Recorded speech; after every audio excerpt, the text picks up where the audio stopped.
Flag of the United States of America, and to the republic for which it stands, one nation, under God, indivisible, with liberty and justice for all.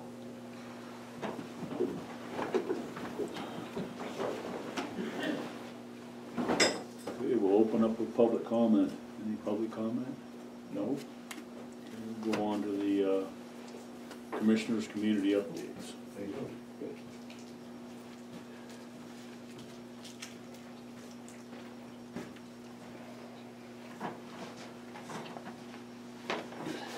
You got anything, Franklin?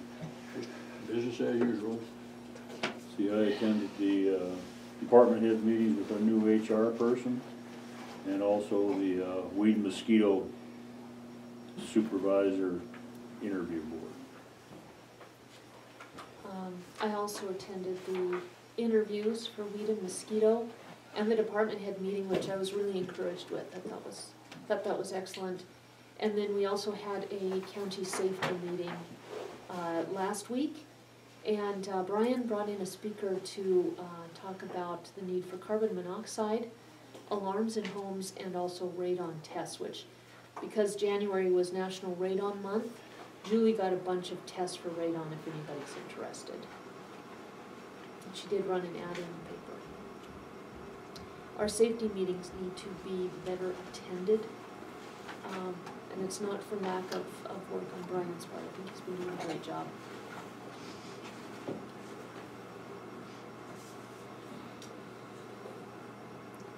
So we don't have any minutes to approve. You don't have Jack over there now? It's up to you entirely. Jack, you can go ahead and go with this proposal there if you want to. Okay.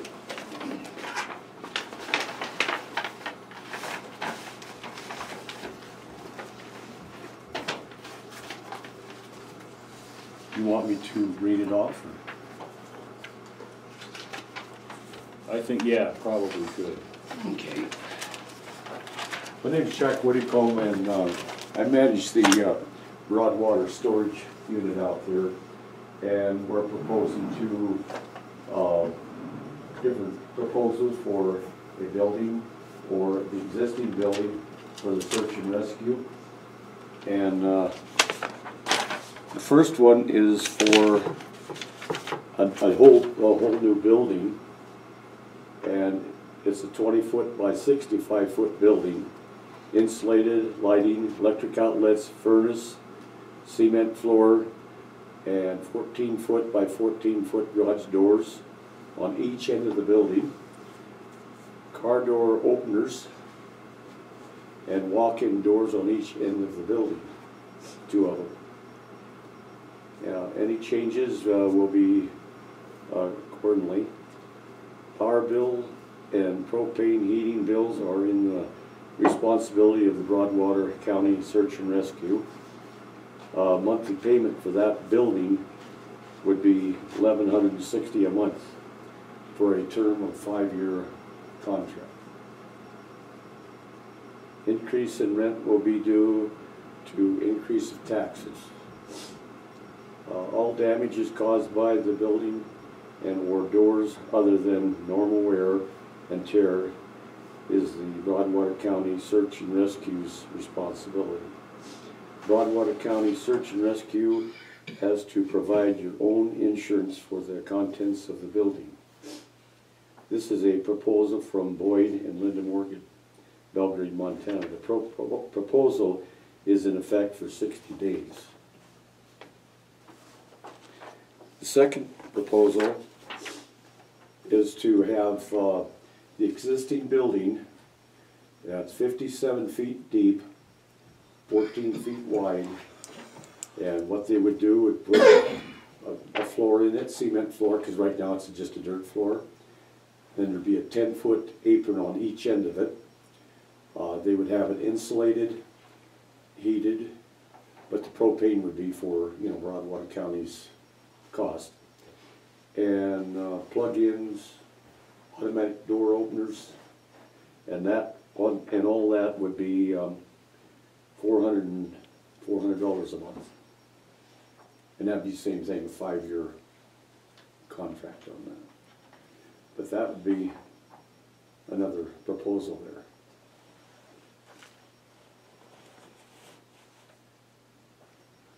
Okay, I like that you brought us two. pardon me? I like that you brought us two. It's nice to Okay. have, you know, two different options. Okay. Yeah. Yeah, the building is really, the doors are 14 foot high to where, you know, you can just about get anything in there. Not anything, Right? anything. Just about. Okay, Do you have copies? So Yeah, this, thank this, you, this, Maureen. this option two, those doors would only be 12-foot doors, right? they'd be 14 Width-wise? foot. And 14 foot high and they're 14 foot Yeah, you wide. can't get 14-foot wide into a 14 by 57 building.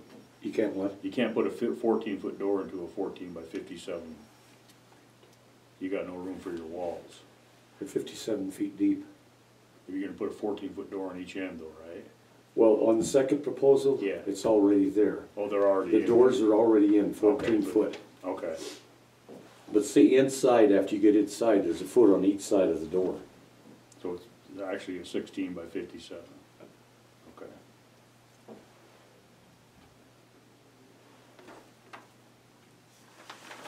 Any other questions, or, Now for me, no, they're very thorough proposals. okay, did you want one? What do you got? I I just gave her took mine and Laura's. I'll just Do get you Where's have- the do you have an second? extra one? Oh, perfect. Can I have the top one too? Sure. Yeah. Thanks, Jack. You have one, Jack? Got a copy. Sure. Thank you. I'm gonna ask you to go this one. Thank you. There we go. Let's see, I don't have another copy for myself. I can get a copy. That's fine. I got a copy. Thank you very much. Mhm.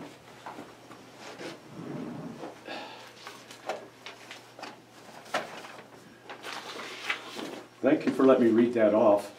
We'll, pass this on to Search and Rescue and then. Yeah.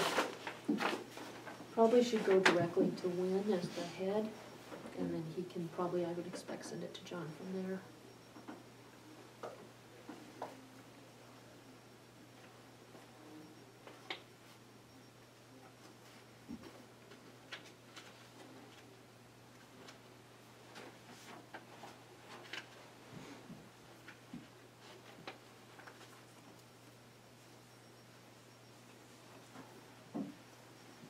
Go right here with a little bit of mail. First is the hospital mill levy, do a little bit of rewording on their, for their mill levy.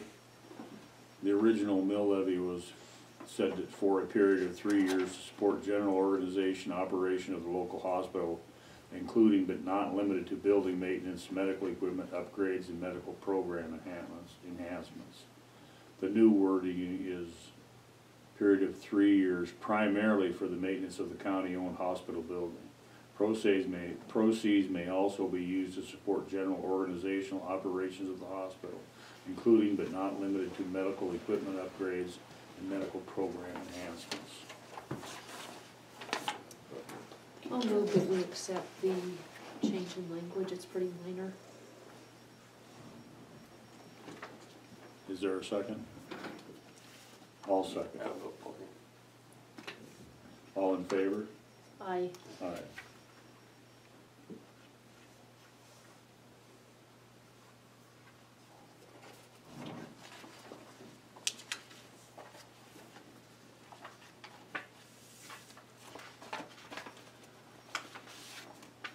It's a letter from MBAC. Dear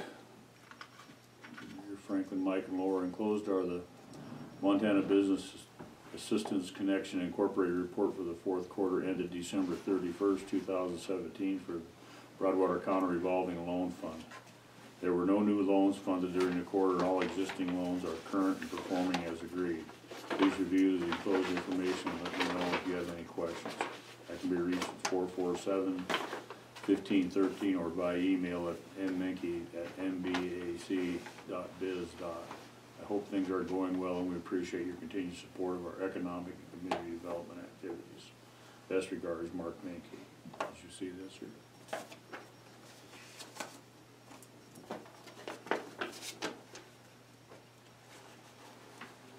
Letter from the Department of Environmental Quality.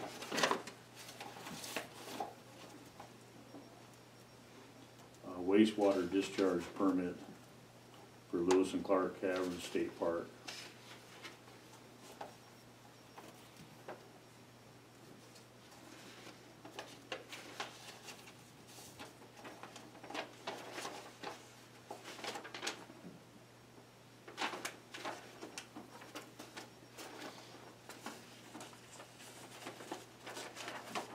This is a memo for the current status of the rulemaking process of technology-enhanced natural occurring radioactivity material waste management.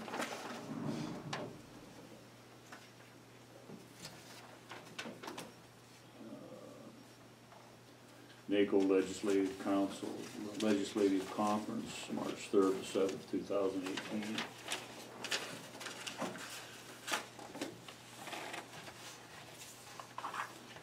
See accounting documents for postage meter, clarify telephone charges.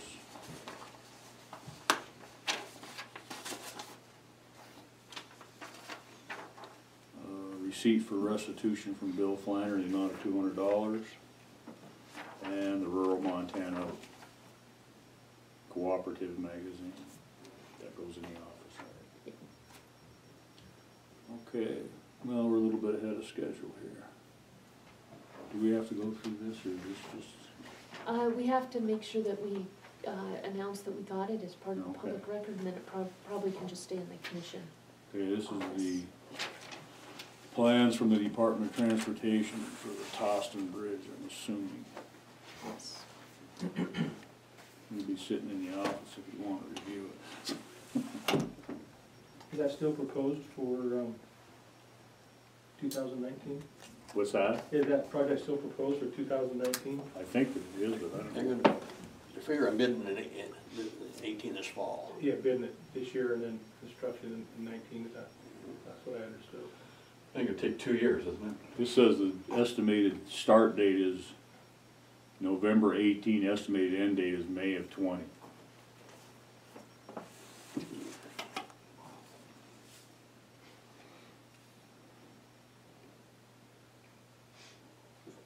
Last estimate was 44 million. Is that a replacement? Mhm. It's actually a new bridge. And the old one will be taken out. The piers and the river and all that's gonna be taken out of there. I don't know if that's figured in that cost estimate or not, but Well, there's supposed to be some money coming in from the government. I guess that's what they're hoping for.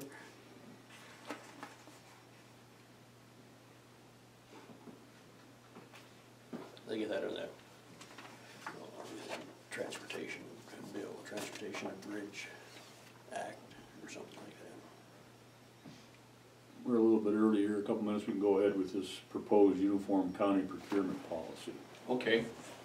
Over the weekend, I kind of reorganized it so that I tried to put all the revised codes down at the bottom. Thank you. And then added a few things, some comments I got from different people. Basically today we'll just kind of go over. The county doesn't have a procurement policy. When I apply for federal grants, they want us to attach the local procurement policy. We don't have one, so I have to, by default, I have to use the state policy. The state policy is quite extensive, hundreds of pages. And so I kind of thought a bright idea, I thought, well, gee whiz, ask a couple counties like Jefferson and different others what they do, small counties. We kind of modeled this on that. So basically, I've organized it into two sections. The policies in part one, and number two is going to be the MCA references. And went through, put some definitions in there. Some people wanted definitions, kind of explained what the informal price solicitation is, invitation for bid, and then the request for proposals. And the definitions for procurement and stuff like that, I just got out of the state policy, cut and paste. On page 3 there, you look at section 3, that's small items, supplies under $3,000. And then we bumped it up to Larger purchases, 3,000 to 80,000. And then that's kind of breaks it down how to follow the procedure of the different things department heads or elected officials have to do. On page 4 there you have major purchases. These are things over $80,000. Those are all required by state law to be put out for bids, competitive bids, sealed bids and stuff like that. So I just kind of write it out, kind of step-by-step process. And then on page 5 we have the contract review and approval process. Originally I had some language in there that about $1,000 and stuff. And Corey sent me an email, so did we, and Sheriff Meehan did, suggested that would be kind of difficult. Okay, contractor requirements, and then there's the state a request for proposal manual you can use online. And then on page 6, I just cut and paste all the different references I found in the revised codes that deal with county government contracting purchases, and kind of put it there as a tool. That stuff will change as the legislature changes.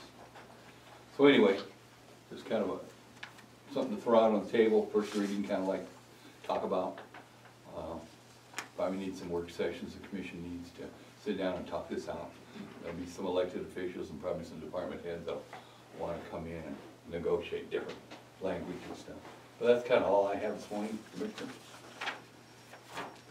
You want to comment, Jeff?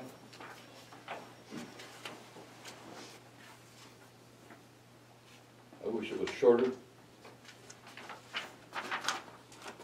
but it is.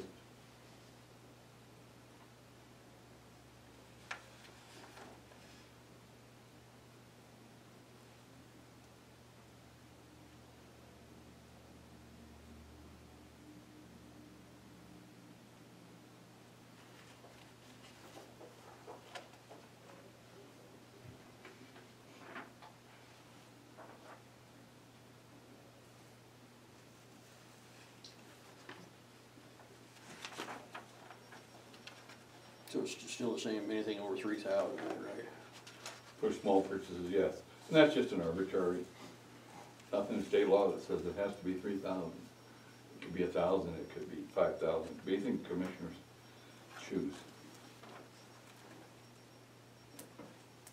Said 80,000 is where the state law kicks in and says you have to have competitive bids, sealed bids.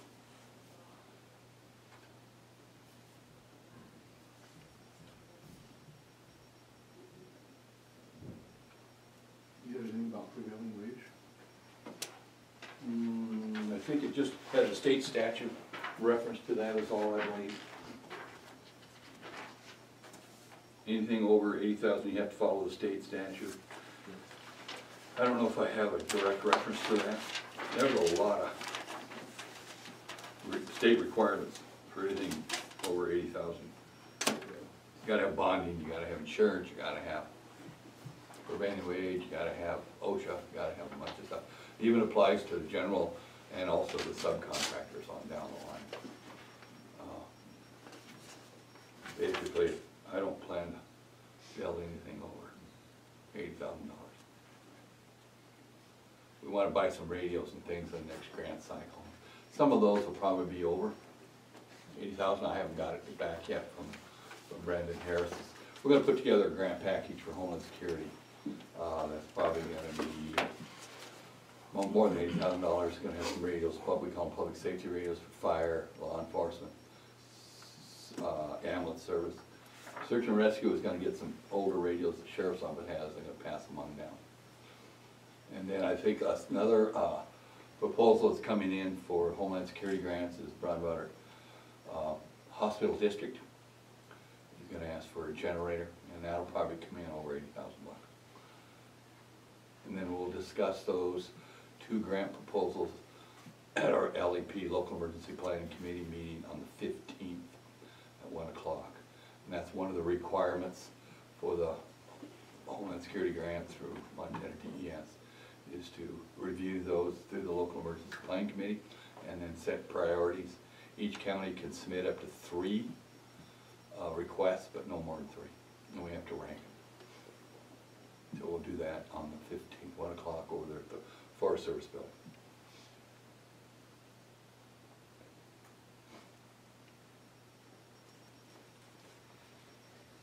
It's kind of a work in progress, so it's gonna take some give and take.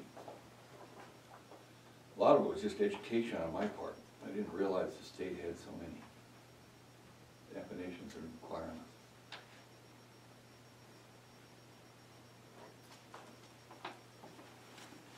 I want to thank Mike Myers, he helped me, had some great ideas, kind of read over it. He'd gone through this before, construction projects. We kind of been working on it.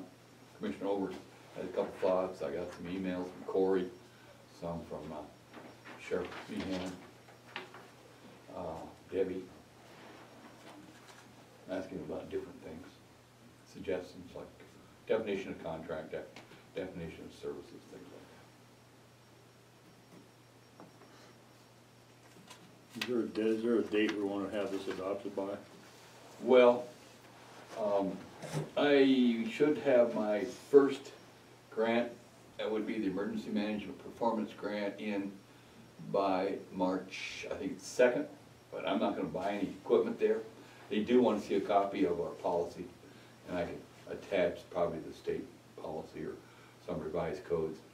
And then the following week, I think it is on the March 8th, is the Homeland Security Grant applications due. That's for the radios and for the generator for the hospital. So we should try to have something in place. If not, we'll just use the state policy. Now the generator grant, I've talked to Carl Hofstad, I've talked to Drifty down at Townsend Electric, and Pete McBride, who's the facility manager over there. This grant application has to be in the name of the Broadwater County Hospital District, because they're the governmental entity. They own the building, and they're the ones that would actually receive the grant. But they're not gonna manage the grant.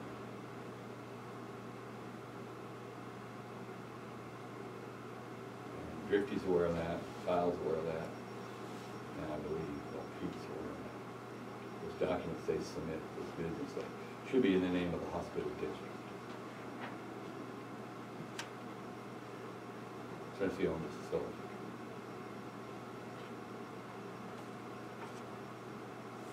Is that 100% grant? Yes. Homeland Security grants are 100% grants. There's no match. EMPG, Emergency Management Performance, is 50-50, just like always.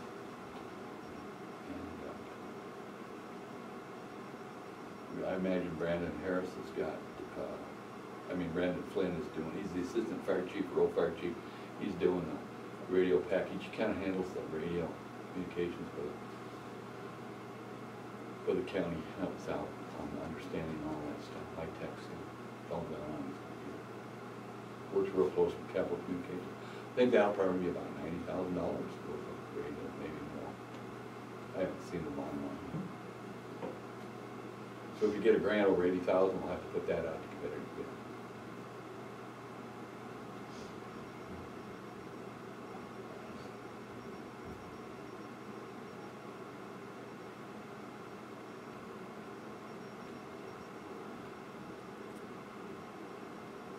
That last bid, that, I think for around 200 and some thousand, was that just for the 911, that was for radios too, wasn't it? The 911 console in the sheriff's office, that was a $300,000 purchase. I think they only got 150 from the Fed. That we happened to be they ranked these all the way down through, and Broadwater County was right in the middle, and they ran out of money, so they gave us what they had left. It was $149,000. The sheriff's office, I think, did some creative financing, or if they leased the purchase or delayed. I don't know, you guys know. I didn't manage that grant, sheriff's office.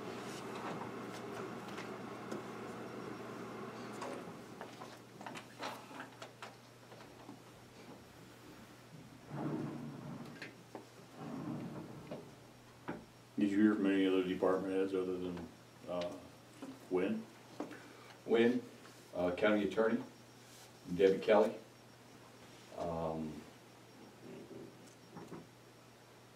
Didn't hear from any. Mike Myers. Didn't hear anything from road or extension.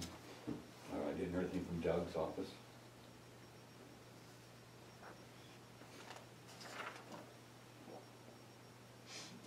Sheriff and I exchanged a couple emails back and forth. I think we all got carbon copies of them. They were all sent to you. Everything I sent out, I tried to send to the commissioners.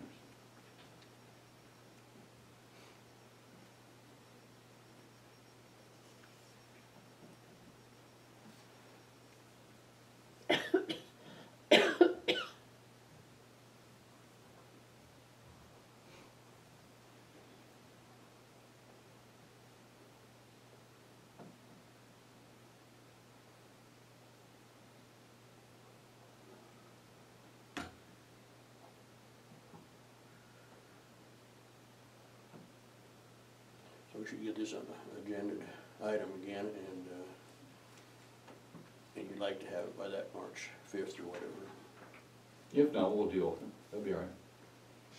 I think we'd be wise to talk about it preliminarily today. We've got Mike Myers, we've got Mike Conkey here, we've got 2 members of the public. We've been doing emails back and forth for the past week. I don't see any reason why we can't adopt this by the end of the month. Probably need a couple of working meetings, but I think we should certainly set a foundation for where we're starting and talk about some of those details. So we'll put this back on the agenda for February 20th, that's our next meeting. Okay, that'll be a Tuesday, okay? Yep. Holiday on Monday. And discuss today, or just skip on to the 20th? And it's Well, on the agenda. does anybody else have anything to add to it? Do you have anything to add on? I don't have anything to add, but I wanna discuss it. There's some Yeah. details in here that we shouldn't be just putting off for 2 weeks without even talking about, or else we'll be just spinning our wheels. And we'll be closer to that March deadline without having a clue how we're even gonna start. I think we need to talk about some of these details and kind of have a foundation so that we can have a working meeting and move forward from there. So, the one thing I have a question on is section 5, part 7, all contracts should be fully reviewed and approved. So, are we only talking about all contracts for major purchases? And contracts valued over 80,000, we're talking about all contracts? I think just procurement contracts. Over the $80,000 amount? On That's that. the section that's in. That's the section that I would imagine. You guys can define that any way you want. I think that is in that section only. I don't see it in other sections. And to this policy, I think Mike is 100% right, but I also think that it's our job by law to review all county contracts. So aside from this, that's our charge.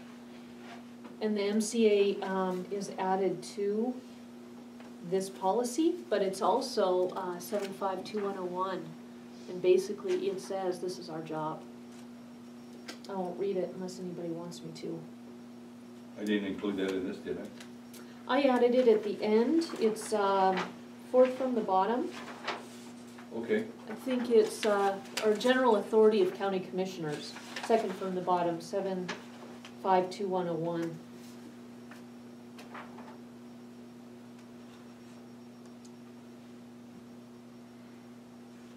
So I guess my question on that is who, if this is to be approved prior to being presented to the Board of Commissioners, who's approving the contract? Are the commissioners approving the contract, or is the attorney approving the contract?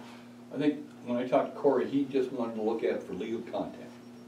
He would sign off on it. I have had contracts with him, like when we leased the 4-H building from the 5 parties out there, all the parties out there, the city, the county, 4-H, and then the Fair Board, and then we had the rodeo. We had him sit down, and he signed off on the contract for legal content.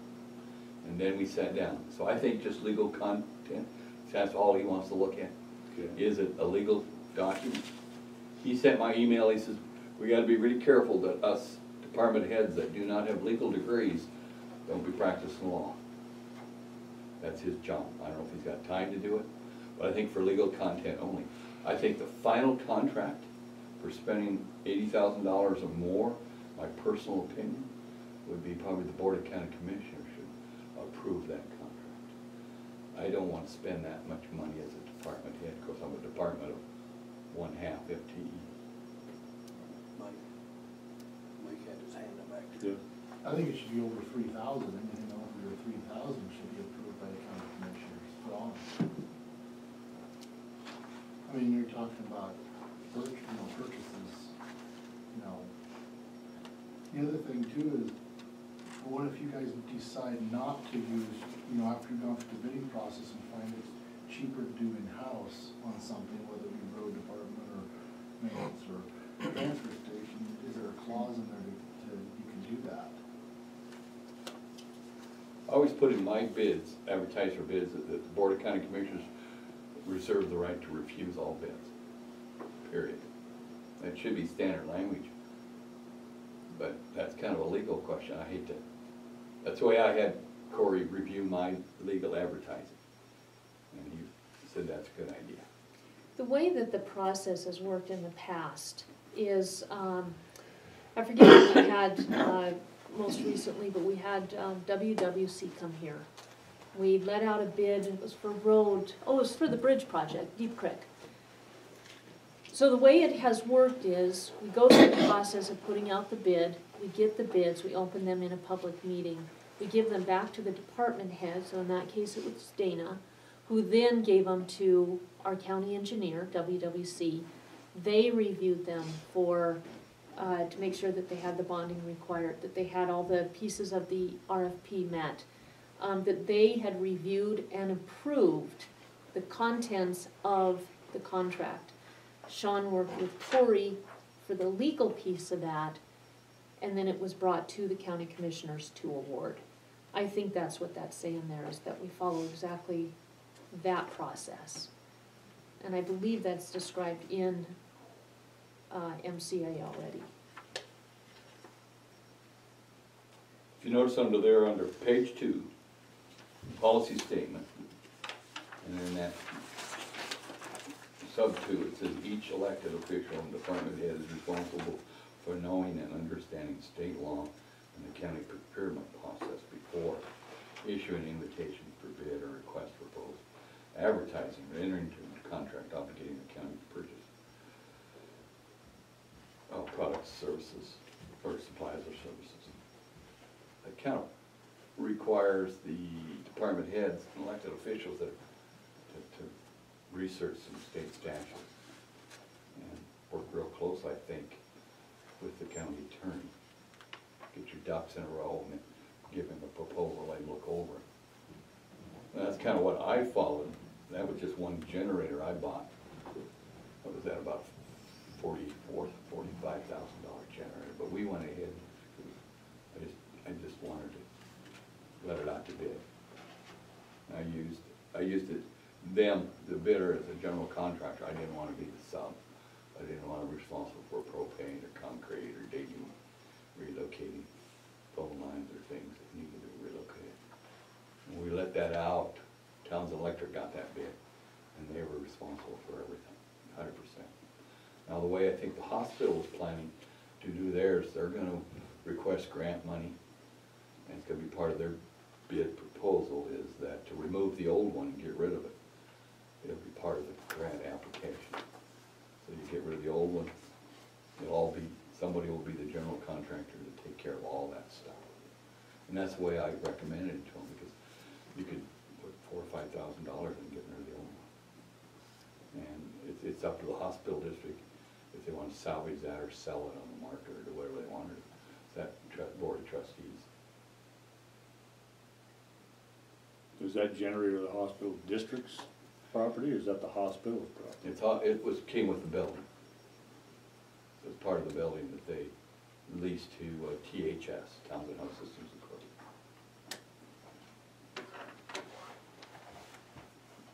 It's a requirement, I think, to keep their license, to be a hospital, have a backup generator system. It doesn't run the whole facility, it only runs parts of it. Each room has a red plug-in for only certain things it runs.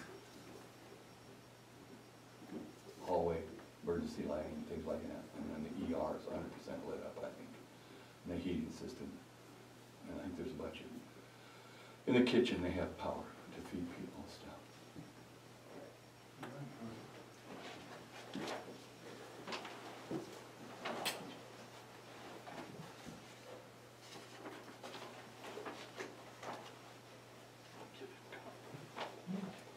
In that number 7, we could add language that says, all county contracts shall be fully reviewed and approved for meeting RFP requirements prior to being presented to the Board of County Commissioners. If you want clarity on that.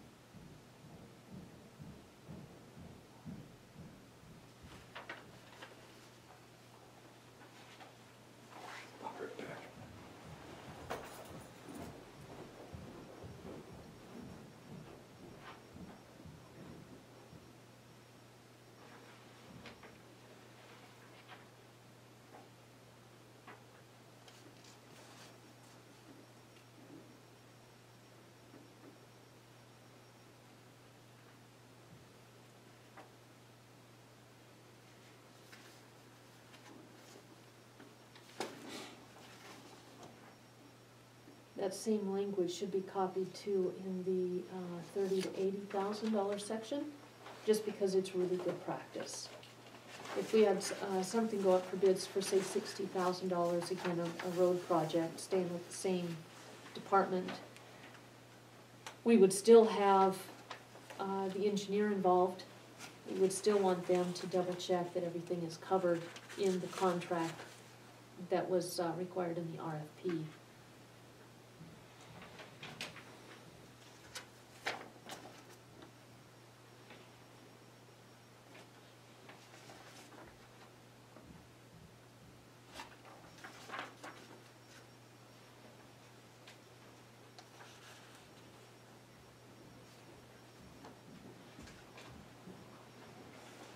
We are sure. Jack Whitcomb brought that in from search and rescue.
Wynn, do you have anything to throw in on this?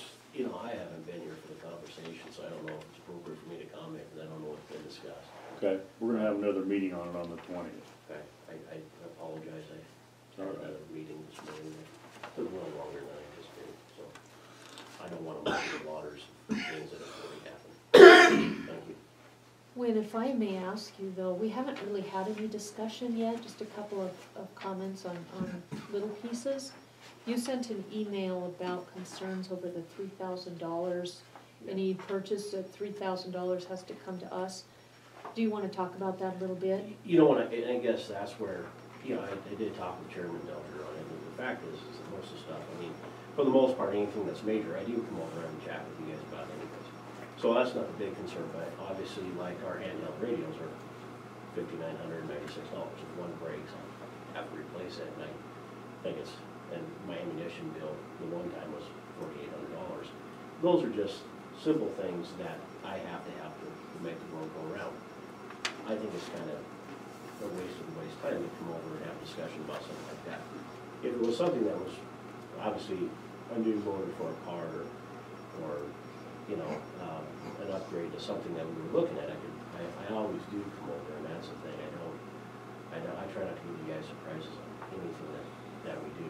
I just think that either that threshold needs to go up to something that's a little more, I mean, my radars are 4,500, my camera system's 5,400, 4,800, or something like that.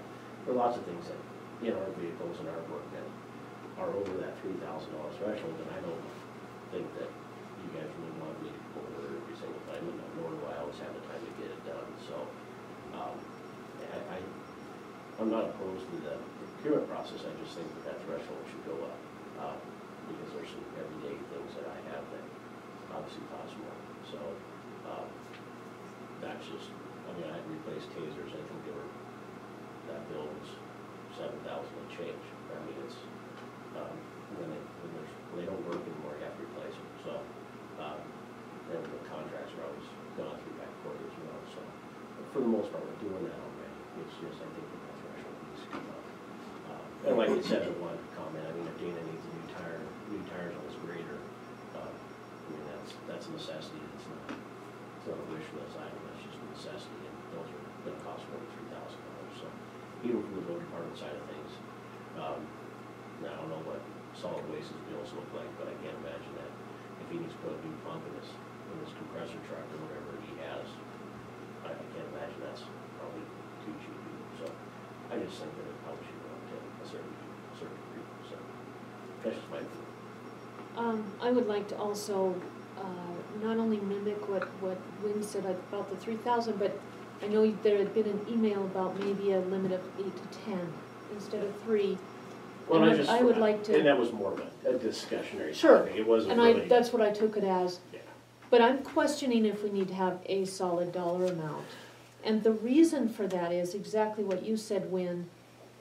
I can't think of a single example where a department head, you, Dana, Brian, or Scott, those are the ones with the biggest ones, but also Doug, with your printer last year, the year before, didn't come to this commission and say, okay, we have a big expenditure that we need, or I had this emergency and this is a bill that's gonna be coming.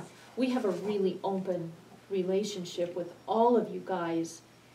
And I think a unforeseen pitfall of setting a dollar amount could be, if it were set at 8 or 5 or 3, you come in right at the end, at the bottom of that.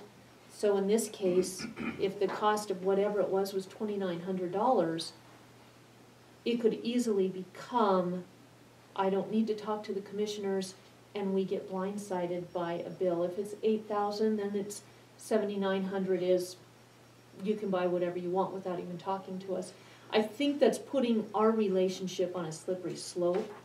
I would like this to have the same language, just without the solid dollar amount, but maybe include language that we will continue to discuss all major purchases. You know, like, and my thing was, my biggest thing is the handheld radios.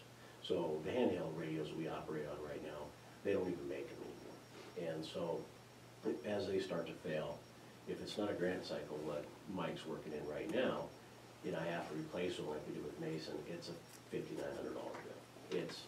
It's not, you know, it's not like we're adding to, for example, when we added a web page, or we changed the record management system, or we increased our radio system.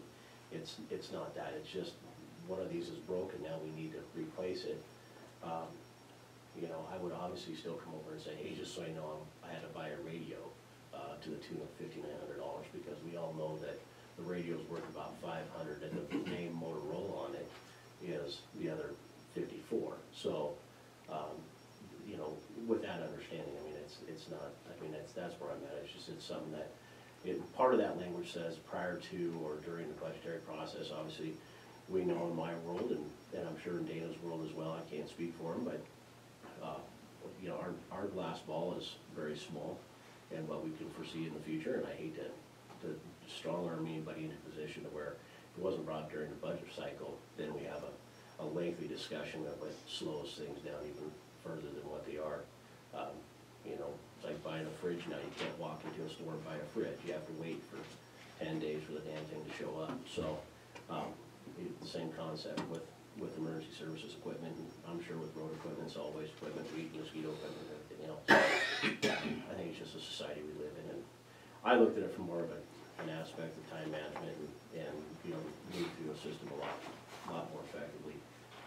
Like I said, I'm not against the procurement process. It's just, I think that a $3,000 threshold in today's age is fairly low. I mean, hell, you hit a deer, you're gonna spend $8,000 fixing your car. So, I just think that 3,000 is a little too low. That's just my opinion, so. The state has a $5,000 limit, but I don't think we should necessarily follow the state's model, because the state's like the Titanic. It is such a huge monster. Take your agency, take the whole state. It can't turn all that fast. We're a speedboat. We can get things done. We can communicate much more effectively, but when something needs to be purchased, like a tire or emergency equipment, it needs to be done, but there's no reason we can't maintain that communication without a solid dollar amount. In fact, I think it strengthens our conversation. Well, then, I suggest you take that 3,000 amount here that's listed and put $10,000, and that should cover most things for people. Anything of 10,000 small, and anything larger purchase 10,000, 80,000. And then the major ones, which are 80,000, have to pertain to the state selective bidding process, competitive bidding process, sealed bids and all that stuff. And I would say this as well, since Mike just brought this up. In that large, it's deemed as a large purchase, anything from $3,000 to $8,000. And in that, it defines that as getting the 3 RFPs, or request for bid on that.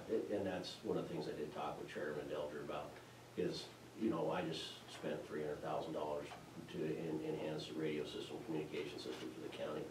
That's all under Motorola. So I'm sure the heck wouldn't buy a Vendex King or some knockoff brand radio because they were the lowest bid to try to operate it on the Motorola system. Our car cameras the same way, our radars are the same way. Our, for example, Taser, there's only one law enforcement Taser company in the nation, that's Axon.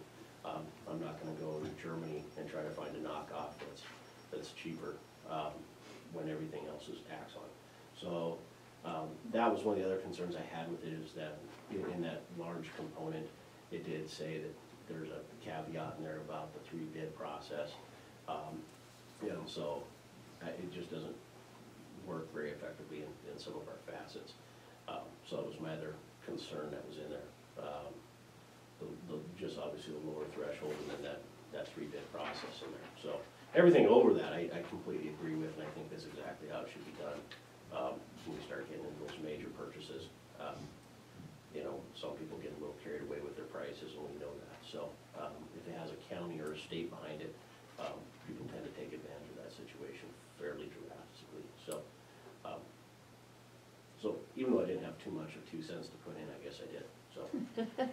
And I do like the language, to your point, however, whenever possible, more than one price should be obtained. it may not be feasible for you and your radios, it is feasible, say, for Windows. So I like the flexibility of whenever possible, but I like the language being in there of obtaining more than one price. Because I think if it's doable, it should be done. Well, for example, I mean, like the helmets that I was looking at trying to get for the guys, and even the stop sticks, you know, both of those purchases to do, both of those things are well over that $4,000 threshold. Actually, I think it's less than that now because of some pricing that people are interested in trying to get our business. So I think both of them are down and actually below that, but it is a good thing to start wheeling and dealing with folks. The prices tend to come down fairly decently. I just don't want something that's locked in. And I guess that's where my concern is that, you know, some of the language, it depends on who infers it. You know, I guess I'm not looking about just today or next week or next month, but if we put a policy in place, what's it look like in 5 years when the people sitting in the room are different? Because, you know, even though none of us are in a hurry to go anywhere, doesn't mean we won't be. So I guess I'm looking farther down the line. It's something that's workable as time moves on, and instead of having to revisit it on an annual basis to make sure that it's in conformance with the needs at the time. So.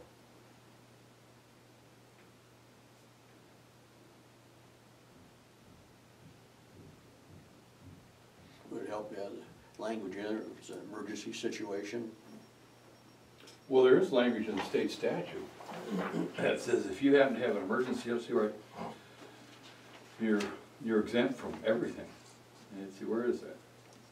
And that applies to local government. It is exemption from competitive bidding, and that's gonna be on page 7. Down at the bottom, it says 7-5-2304, exemption from competitive bidding. And there, that first one is public printing, and the second one is emergency clause. And we're in the middle of emergency, or the road grader goes out, or the sheriff's car, they're just gonna buy, purchase, same as commissioners, just buy whatever you need if it's an emergency situation. It's pretty old language, you know, using the word calamity. Probably goes back to the 1890 something, revised code, but anyway, I think that's covered. Hey, Mike, the other suggestion I would have is also in section 3, third line from the bottom, following the budget process. If we put following the Local Government Budgeting Act, it's the same thing except the Budgeting Act allows for amendments to the budget should something unforeseen or a non-calamity emergency come about. The cadaver coolers, great example. The inline grinder. Might want to put that in the definition of the budget process. There's some revised codes cited there. And that might be just a good place to put it. We could just put the Local Government Budgeting Act, and that Sure. covers Whatever. the Yeah, whole title. process. I'd put title, chapter, part. Yeah, yeah, And that would help if you did make a settle limit, because you'd still have the part of the emergency part where you wouldn't have to have it approved, right. Mhm. you know. So you could set a limit if you wanted to, and use it, you know, the emergency part would cover that. Yeah, and we could, my hesitation, my concern, and I'd want this as part of our discussion, Mike, is if we set a limit, what are the ramifications and how do we address so that there are no ramifications of lack of communication? If the limit's 5,000, have we opened the door for no communication up to 5,000? That's a slippery slope. I think it's much better to make sure we solidify the communication part rather than the number part, but that's, we can go either way, obviously, that will be my argument on that. So if there's common ground or middle ground, perhaps we can look for that. Could you just put in some language that any purchase that falls with, that's over $1,000, that a claim is gonna be coming through the county commission, that it's brought up prior to some nature, so that would put that in there. I think you've opened the door to say that anything under $1,000, I believe, is all good and well. But it isn't. We've had some wasteful spending under $1,000 that we've addressed. Does making $1,000 in this process all of a sudden say sky's the limit as long as you're under $1,000? Well, no, That's my Yeah, concern. and I think with what I setting think a what I was number. just trying to refer to is that, out of a common courtesy and professional courtesy, is that those department head elected officials, if they're gonna go over $1,000, come down and say something, send an email, do something, but there needs to be some sort of communication, just so you're not getting blindsided by a big bill that's walking through the door. This is what I've done. I understand it's underneath the threshold of whatever the threshold is, but it's still a professional courtesy that when you guys are sitting down to review claims and not end up paying a bill, that you're not getting a $2,400 or $2,900 bill that you're unaware of. And I don't think that's too much to ask of anybody. I mean, in today's age and technology-wise, communication's not a difficult thing to do as long as you do it, and you're willing to do it. So I just think that would be a caveat to throw in there, just so you don't have a lack of communication and somebody trying to take advantage of whatever threshold is set.